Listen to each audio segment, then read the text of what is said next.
Auto work now. Oh! Hey everybody, it's Durger time. Welcome back. Another episode of Total Extreme Wrestling 2016, Billy Corgan's NWA. We had a pretty good show last time.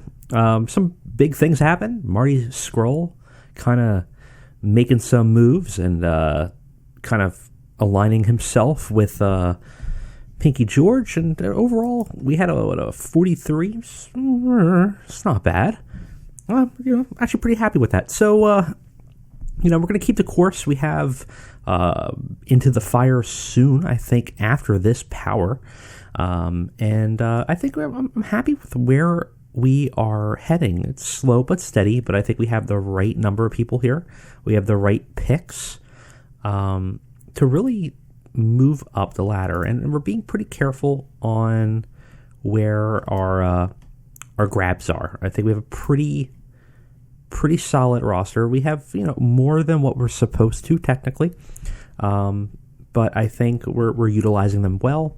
I don't think financially we are that burdened. We are losing money, but not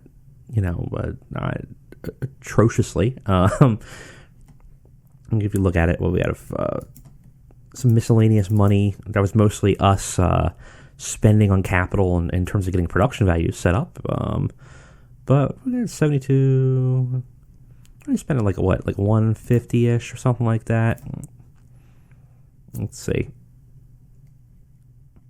What's our estimated cost here?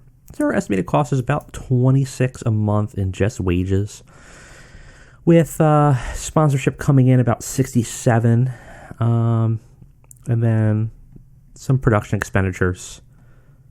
Not horrendous. Honestly, we would make about $8,000 a month or a week in ticket sales, and about $4,000 a week in sponsorship, and $1,000 in merchandise. It doesn't necessarily cover our costs, that's for certain, but it's fine. Now, I actually have to take a look at see what because we have a television contract. What's our contract for events? We don't have one. We should probably look at that before we get into this, because that's going to determine where we're going to get some of that money. So who is willing to do pay-per-view? Nobody. Subscription. Okay. Well, we could do YouTube Red. I don't know who this is. Very small.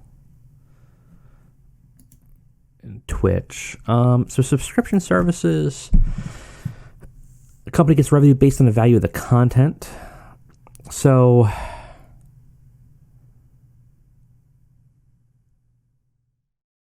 it's not bad. We still get money from it. It's not like free to share, right? We could go on WN Live, but I think doing YouTube Red or Twitch may be better. Twitch has a couple other shows already doing things. The other option would be commercial? Well, let's just see any style. See who's available, who's willing to do it. We don't want to do commercial. Subscription service like Hulu, that would be kind of weird. I think YouTube Red makes the most sense since we're already on YouTube. And it's small. It's not too bad. It fits our region category. They're not necessarily against anything that we have any preferences for. And there's very little other things going on there. And we get a cut of the subscription revenue. So I think that's a pretty good get. So if we're going to do that for events, they're not going to give us prime time. Late night. So this is the weird thing. It's not really, what's a minimum number of episodes guaranteed? 12. That's fine. Graveyard. I don't want graveyard. Like evening? Afternoon? Okay. I think it's better than on demand, if I remember correctly. So more people will be watching, higher potential revenue. Primetime's the best, followed by evening and late evening, early evening, late afternoon, and then afternoon and graveyard. On Demand is special variation that is linked to the company's size. At its best, it's as good as primetime. At its worst, it's even worse than graveyard. I guarantee you we would be worse than graveyard. So in that case, taking the afternoon slot, which I don't know how that works on YouTube, but apparently that's how that works. We will take that, and we will, I think, a D- minimum quality expected should be pretty good. We'll do a 1 year with a guaranteed number of... Ooh, we might not want to do a number of episodes, though.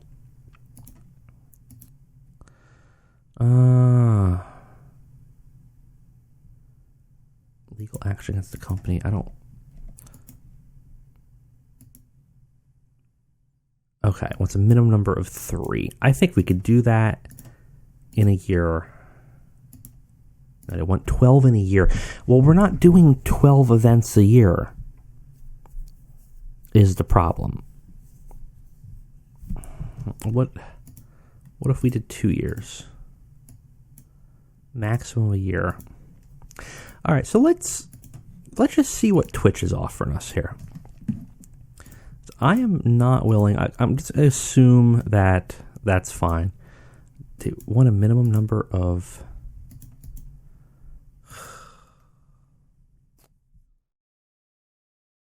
So we're gonna have to come up with some extra shows. Is it the biggest deal? No. We could just do a 1 hour special every month or something like that. Not really what I wanted, though, because I liked the idea of doing several bigger shows. So, okay, so let's look at our schedule. Oh, Jesus. So right now we only have 1, 2, 3, 4, 5 shows set up. And basically, we have it set up so that there's, a couple at a time with 2 hours in between. We have one in December. So what we'll do is we'll just do a bunch of 1 hour special events. At the end of every month, we'll do a new event of some sort, right? We'll do like a 1 hour blow off on like a Saturday or something. We'll figure it out. We should be able to get to it. The other thing we could do is we have 5. Okay, so this actually isn't that bad. What we also could do might be better is why don't we make the Memorial Cup and the Contest of Champions like a 3-day event, right? Think like a King of Trios kind of situation, like a Friday, Saturday, Sunday. Each of those could be televised. That would give us like 6, 7, 8, 9, and then 3 more out there. Would probably be pretty easy to do. So I think that's what we'll do. That way we're not doing ones every week. We just have sort of a special event kind of thing. Contest of Champions is going to be our like major 3-hour event. Sort of a season finale kind of situation that we have set up.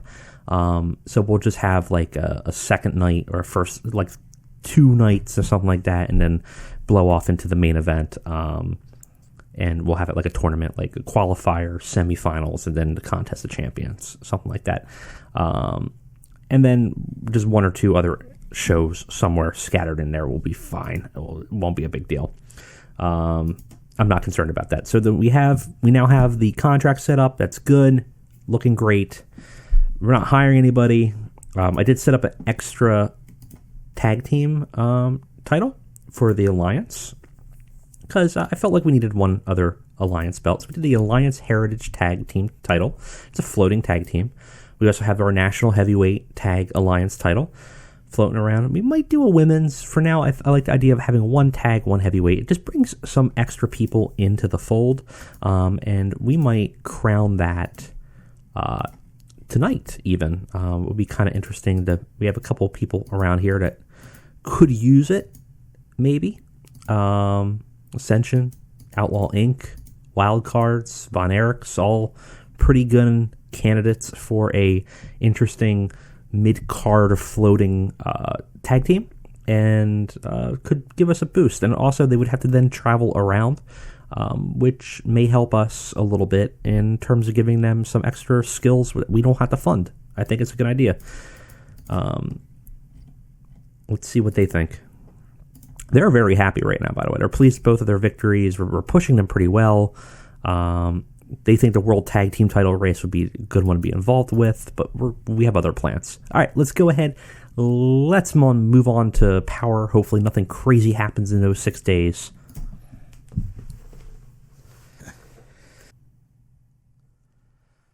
All right. We are back. Anything crazy going on in the world? Doesn't look like it. At least nothing dramatic. Cajun Crawdad staying in Chikara, to the shock of no one. We only have 1 month of Icarus' contract. Tim Storm's fine. I know somebody in the comments was wishing ill will upon him, but he is fine.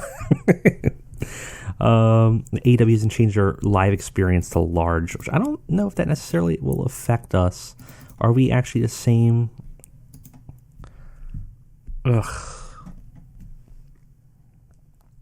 Well, industry standard. I mean,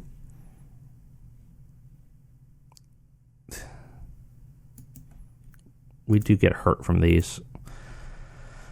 What are we looking at? $1,500 a month, $5,000 a show. It's just so expensive. $20,000 a month. Let's just upgrade it. It's fine. We'll deal with it later. It's not the end of the world. If we need to, we'll bump back down, but I'd rather just not get the hits. I'd rather just get the full popularity. I'm not worried, that concerned. We do have 894,000. It's going to go eventually, but for now, we'll use it to try to get as much momentum as we can. Maybe we'll get a huge roster signing or something that will help us boost momentum. But for now, we'll be fine. I do want Icarus around. I like Icarus. Let's go ahead and negotiate with him real quick. Pay per appearance. What were we making? We were doing $700 for pay per appearance. Currently make $600 a show. Why don't we do $650 for 3 years with no travel coverage? I don't know where else he's wrestling right now. Could probably take a look real quick.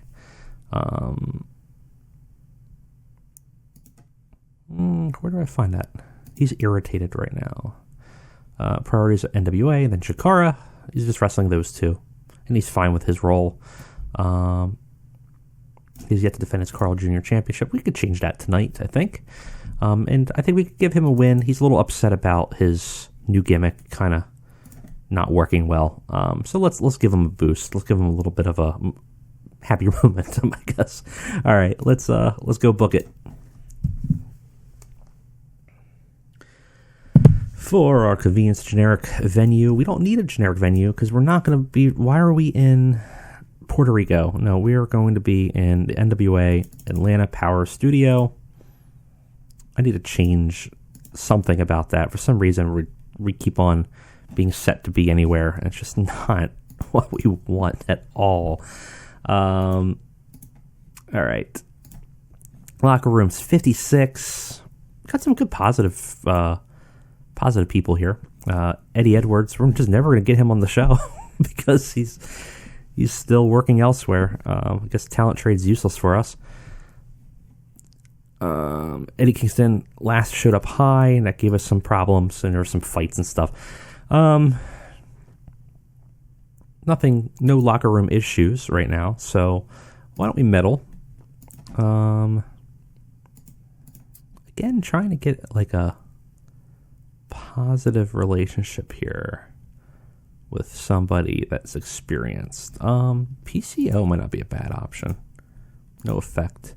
Getting a protege would be very beneficial for a lot of people, and especially Pillman Jr., who we want to eventually be probably one of our main eventers, maybe even a figurehead of NWA at some point, would be very helpful. All right, so we got a couple storylines, not a lot going on, and some of these are doing better than others, but not horrendous. But we are still continuing those, and we've got to build, I guess this is technically the go-home show before Hard Times, Into the Fire. So we still have to have Tim Storm agree or not to the steel cage match, I think it was. We still have the budding problems with Brody Lee now being one of the medallion holders, and where that will come into play. And we got a couple of those storyline threads hanging out there as we build up to Into the Fire. Let's go ahead and do it. Oh man, it is hard to book only 1 hour. Really difficult. I almost want to make Power like an hour and a half or something. But because just look at these minute. I mean, barely. We're just blitzing through stuff trying to get things in, and it is it's a rough one, man. Well, let's see how we did and what we got going. I started off with a pre-show match. Icarus defends his Carl's Jr. North American title in the pre-show against Brody King. It's fine. Nothing much to say about it. They both are about evenly matched, to be honest, except Icarus actually has a little bit more popularity, which is interesting. But, whatever. Again, it's just a simple match. I just want to give Icarus a win, allow him to make a defense on this title, even though it's not televised, hopefully boost up his morale a little bit. We start the show officially with a interview. So Tim Storm brings his new mercenary, his villain enterprise, who he had hired, clearly. And they kind of just are around him. And he's talking to David Marquez, and David Marquez is asking, if he accepts the stipulations set by Nick Aldis that they'll have one title shot left in a steel cage Into the Fire. And if Nick Aldis fails, he will never challenge again. Tim Storm agrees. It says he's pretty confident that it will not be an issue. And seems to, with the group behind him, seems very confident at his chances. Got the show off to a strong start. Pretty good, actually. D- is not bad considering, who's involved in terms of like Tim Storm and stuff. Start the show with a very, very short match. Sasha Banks defeats Marybel in 2 minutes by submission. Gave the crowd a breather, which was good. It's a 40 and 58. It's not bad.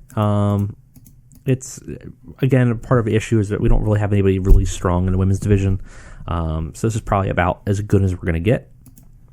Afterwards, Sasha starts ranting on a microphone, says that there's no real competition in this entire company.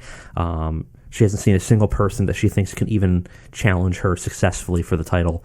Thunder Rosa comes out and confronts her silently, just pointing to her belt, kind of indicating that she wants a shot.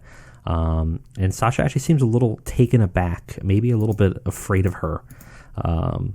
And maybe it's the face paint. But ultimately, does pretty well here. It's got a C-, 54. No, it's not bad.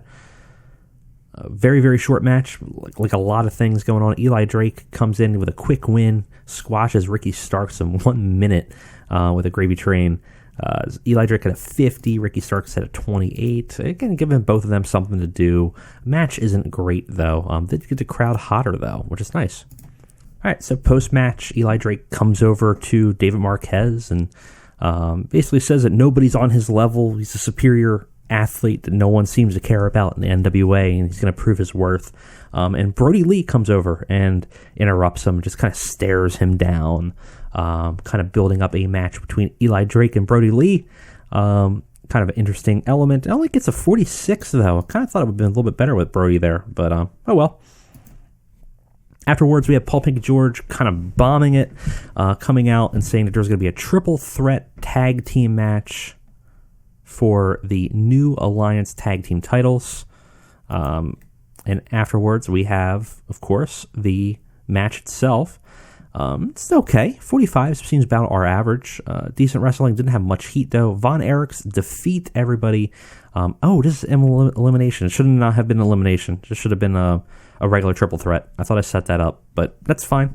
They accepted it. So Wild Cards first got eliminated. Didn't Outlaw Inc. Von Erichs win the NWA Alliance Heritage Tag titles. And Royce Isaacs was the weak link here.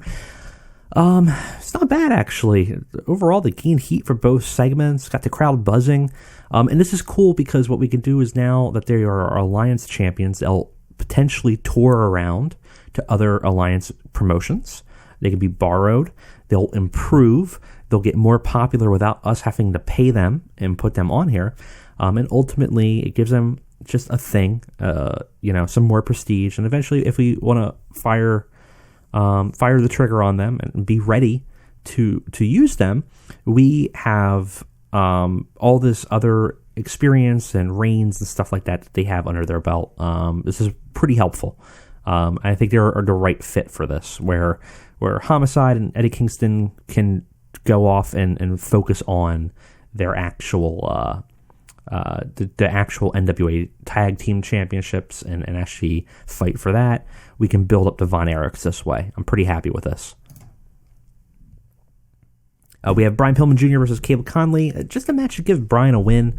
It's quick, 5 minutes with a tornado DDT. Got the crowd hotter. Joe Galley and Gavin Loudspeaker again, just hitting it off at the announce table, apparently. Not much to say about it. 46. It's pretty good.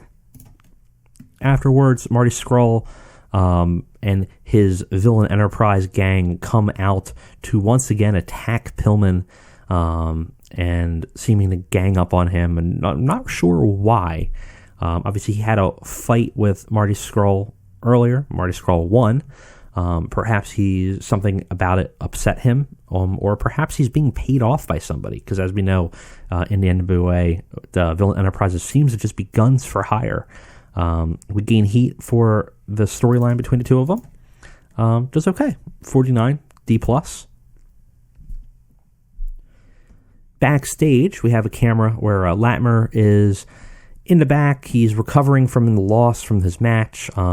When he gets attacked by the Ascension and beat up, Josephus shows up on camera and points them down the dark hallway, and they abduct Latimer and lift him up and drag him away. So we don't know what's going on exactly. We don't know whether Thomas was abducted to be beat up further, whether he's being brainwashed into the cult or something. But basically they have met up with their old leadership and have overcome him and now dragged him away. We advance the storyline of the cult of Josephus. Does pretty well. D+ is not bad. We up Josephus's microphone and entertainment skills to where I think he should be. So we might start to see that reflected here. And hopefully he's a little bit better where he should be. He should be in NWA. He should be a strong mid-carder to upper mid-carder. He's not going to wow anybody, but his entertainment factor, his microphone skills should be rather high because he's actually quite good at that. And in our main event, we have Colt Cabana versus Nick Aldis, or Colt Cabana and Nick Aldis versus Aaron Stevens and James Storm. Obviously, with the main event being Nick Aldis Into the Fire, I just wanted him to kind of end this show in an exhibition tag match and just get a win. He ends up defeating Aaron Stevens after he defeated James Storm by pinfall. And does pretty well. 51, 49, 50, 51. They're all about the same. No improvements. But it's a pretty good match. A good way to end it. It's C-. And it gives Nick Aldis a little bit of momentum leading into the pay-per-view. So we don't quite know what's going to happen. We don't know if Tim Storm will be able to survive the cage match, if Villain Enterprises will be able to protect him. But we give Nick Aldis some of that momentum to look actually like the overdog here, right? Not the underdog. That he should be the correct champion, and Tim Storm is sort of the shitty heel champion that is using numbers and tactics to kind of avoid him. Afterwards, we have Tim Storm coming out to confront Aldis, and the two just face off square at the end. Very sports entertainment finish to end the show as Tim Storm lifts his belt up, and the two just stare down into each other's faces. We gain heat for their storyline, which will hopefully blow off into the fire. 46, the rating's okay. Overall, though, great show. C-. I couldn't ask for anything better. And, we used everybody pretty well, even those small matches and stuff. I think that's great. If we could do a C- every show, we'll be in great shape. Nick Aldis and Mick James have divorced. Oh, boy, buddy. I'm sorry. That's unfortunate. We got a .15 TV rating, though, so on the plus side. That's a bummer. And may also affect him a lot, actually. Looking forward to new lives. We'll have to see how his morale is. Overall, though, we had 1,500 fans, and they were pretty happy with the show, which is nice. Not too bad. Let's see what Nick Aldis is looking like here. He's still... I guess the morale doesn't affect him. The fact that he just got divorced. Good thing we didn't bring Mickey James. That would have been awkward. Overall, he's happy. Is Icarus better? Still upset. Whatever. I don't know what to do for you, man. These guys got to be pretty happy. Pleased at their victory. I haven't seen a big move on their momentum, though. But obviously being the... tag champions are going to be a pretty big deal for them. And I think now they can kind of float around now. Though Eddie Edwards still hasn't actually defended his championship, and we're hoping maybe we'll get him on the show at some point. We still have him out here waiting to be on there. But we have Into the Fire coming up, and I think we should be able to pull him in. We'll have to see, I suppose. Not sure how we did in terms of money at that show. Actually, not bad. I think we did more than 8,000 there, so I think we were at 8,000 ticket sales before. Ain't horrible. Still losing money pretty handily, but probably doesn't help that we pumped all that production values up, but I think we'll pay for it in the end. And we'll have to see where we are in terms of the regional battle. But I mean, hopefully, the real hope is that we take this area and take it over. I don't know what we would have to do. We should be able to take most of this, man. We should be able to take this. I think we could start to move this up first, very fast. And I think Into the Fire will be the big deal for us. I might also look at maybe extending NWA Power to like an hour and a half. I think maybe that might help us. Or starting like a second, like a B show even. I don't know if it's a little early for a B show, but I do want to get some of these guys kind of on the roster built up without necessarily affecting our popularity. So I'm almost thinking of doing like a B show, clip show for our lower card. It's going to cost money, but I think it's going to boost up their momentum and their popularity without affecting us. Let me know what you guys think about that. If you have any suggestions, go ahead and put them in the comments, and I will see you guys next time. Thank you all for watching. Remember, if you have not already, subscribe. Really does help the channel. We're trying to grow it to 1,000, and I think it's very obtainable very soon. We're going to be putting out a lot more content regularly now, and that I have a entire dedicated area to record. So look forward to some big things in the coming weeks. Thank you guys for joining me again. I'll see you next time.